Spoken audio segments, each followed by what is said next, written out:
It's time. She's spilling the tea. This is The Rumor Report with Angela Yee on The Breakfast Club. Well, let's talk Kanye's 10th studio album, Donda. Over 60 million streams in the U.S. on Apple Music in the first 24 hours. It set a 2021 record for the streaming service, and it was the third highest total ever in that span. It also was number one and topped a record 152 countries on Apple Music's album charts in its first 24 hours. And it occupied 19 of the top 20 spots on its daily top 100 global songs chart. So all the hype worked. All the anticipation worked. All the listening parties and the pushbacks and everything else worked. On Spotify, it got more than 94 million worldwide streams, the second most all-time ever for Spotify. So congratulations to him. Now, there was a lot of drama, as you know. And one of the things that happened was Soulja Boy was upset that he was removed from the album. The verse that he did was cut from Remote Control. Here's Soulja Boy talking about Kanye, who didn't even tell him that he didn't put his verse on the album. It was just more of a thing to where explaining it to my fans so where they not in the dark about the whole situation. He blamed it on Universal. You saw that tweet. That's cap. Only reason he said that, why you ain't said that before the album come out? You wait till I express myself on social media and then you made an excuse. I don't give a damn if he mad. I don't care how he feel. Hey, man, you could have called me. Before everything, you could have called me and said, Draco, this the reason why you didn't make the album. TMZ always catches up with Soulja Boy somehow. Now, he also posted, he did the same ish on RoboCop when Amber Rose was in the studio years ago. I hate working with this dude. He needs help seriously. And then he called him vagina. Well, that's why you got to send him healing lame. energy. Send him he healing energy, He said he thought he Soulja. could be the president. Sit your goofy ass down somewhere. That's why I hope don't F. Well, I think he meant to write F with you, but he said F you. You don't have no rights to this penis no more. I don't like your behavior. All right? But look, then he also That's said, funny. don't call my phone no more weird ass N-word. That's why Kim left your bipolar ass.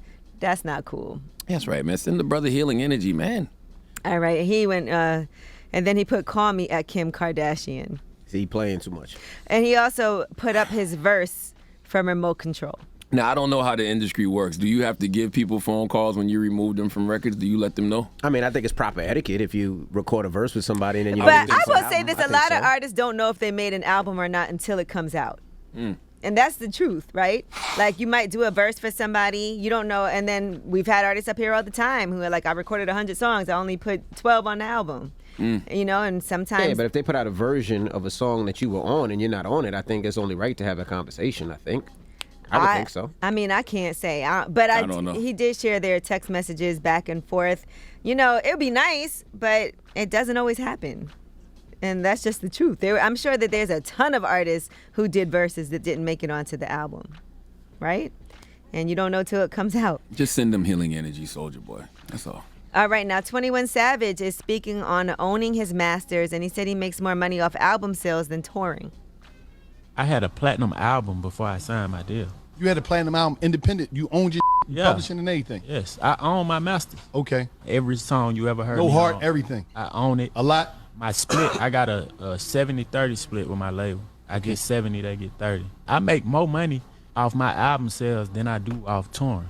That's him on $1 million worth of game at Gilly and Wallow. Salute to my guys, Willie, Wallow, and Gilly. Y'all gonna stop acting like 21 Savage ain't got good sense either. Okay, drop on the clues bomb to 21 Savage. Yeah, but he's always said that he was independent at first and he made tons of money and that deal was amazing, so.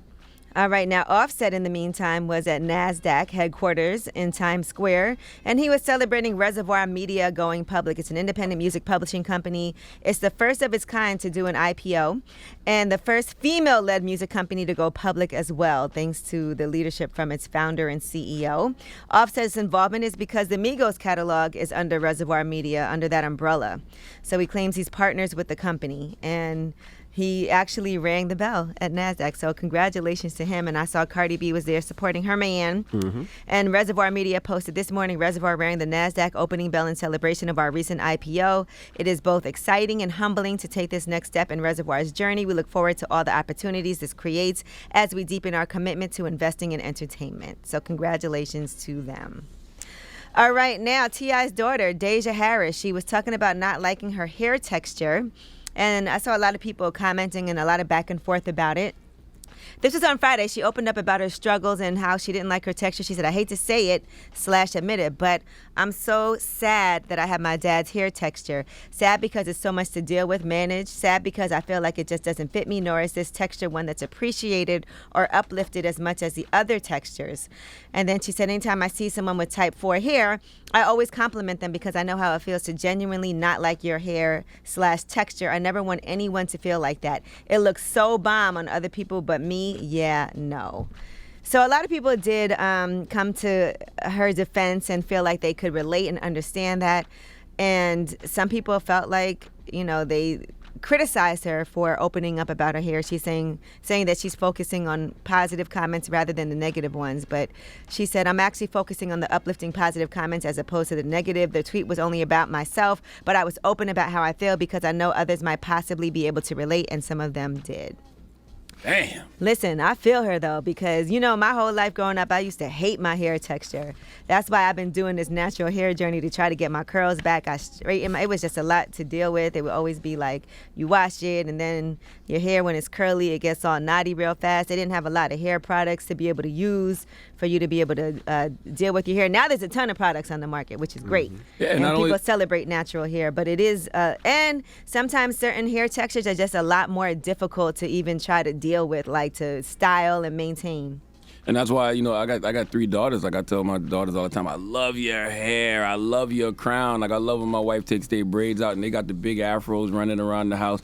Plus, there's a lot of children's books out there that celebrate the beauty of black hair nowadays. You got like My Big Natural Hair by, what's her name? I think it's C.J. Baker. Mm-hmm. But we didn't have that coming up. No. We got it now. Coco loves her curly No, I'm saying hair. it's great now, but I can understand, and a lot of women can't understand the struggles that we've had to go through with our hair. That's why even having certain products in these stores now on the shelves and accessible to people is so important. Hair Love by Matthew Cherry. Salute to Matthew Cherry. Mm-hmm. Like, it's a lot of books out there that reinforce the beauty of black hair. And if you got daughters like I do, I would encourage you to buy them all. Mm-hmm. All right, now Regina Hall is going to be joining Kevin Hart and Mark Wahlberg in a new Netflix comedy, Me Time. So Night School, the writer John Hamburg, who wrote Night School, was going to write and direct the picture with him also. He's also going to be producing it alongside Kevin Hart and Brian Smiley for Heartbeat Productions. So they announced all of this on social media. All right, I'm Angela Yee, and that is your Rumor Reports. All right, thank you, Miss Yee. And let me shout out to everybody that called me yesterday. Oh, wait, yeah, we got to get into that, because we didn't even do that when we were talking about you. We talked about Kanye's Donda album and how well it did, and you had some issues with Kanye. You called him clown several times. I called him a clown, and I still stand by that, and I still mean that. Send him healing energy. No, I mean, I do, but I still think he's a clown. You can send a clown healing energy. What's so funny? No, so when it comes to, so many people call me artists, athletes, OGs, newer artists, younger artists, Kanye's team, and asked me why I felt that way. And I explained to them why I felt that way. And, they asked me, well, why do you think that the people that I named, which was Pusha T, John Monopoly, Free, and Boo, were like that too? Because I felt like I said, I feel like you enable him to do it. Like you don't stop him from doing the wild out stuff behind the scenes that I think is really disrespectful, and he should be humbled. And they told me that that's a lie. It was like, that is not true. They was like, when you're dealing with somebody that has emotional bipolar problems and bipolar and things like that, you can't necessarily control them. It's uncontrollable. You do what you can to make sure that things are all right, and they try to stay in there as a brother. But they said, yeah, they agree some of the things that he does is foul, but they said they can't control that man. And I called them clowns as well, and I called Pusha T yesterday. I called Free yesterday.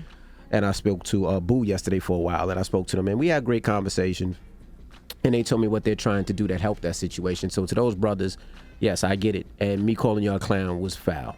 So listen, but I still think Kanye is a clown for the things that he do. If you ever had to deal with somebody who's bipolar and not taking their medication, it is not an easy thing to do. If you love them, you try to help and be around, but it is hard to control a person. Yeah. I just want to know, how do you explain to your wife that you was on the phone with somebody named Boo for hours? Because as soon as she says, who you on the phone with, and you say Boo, do you have to explain that this is his name?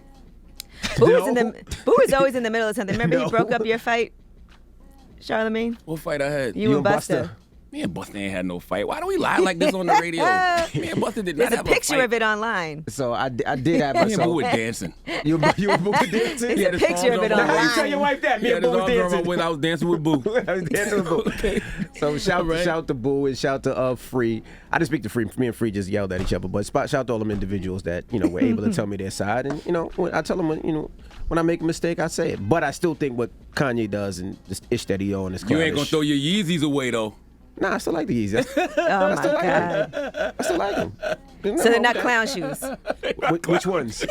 Which ones? Some of them are clown shoes. Some of them are clown shoes. The runners is good money. The runners is good money. The other ones is clown shoes. Oh, y'all tickle me so much. Tickle you? I'm sending everybody healing energy, man. All right. All right. But who you giving your donkey to? I didn't tell you yet. You said tickle me. Well, it's a guy out there that's fighting to get his girl back. We'll discuss for after the hour. We all been there before too. Not like this. All right. Not like this. We'll get to it next. It's the Breakfast Club. Good morning.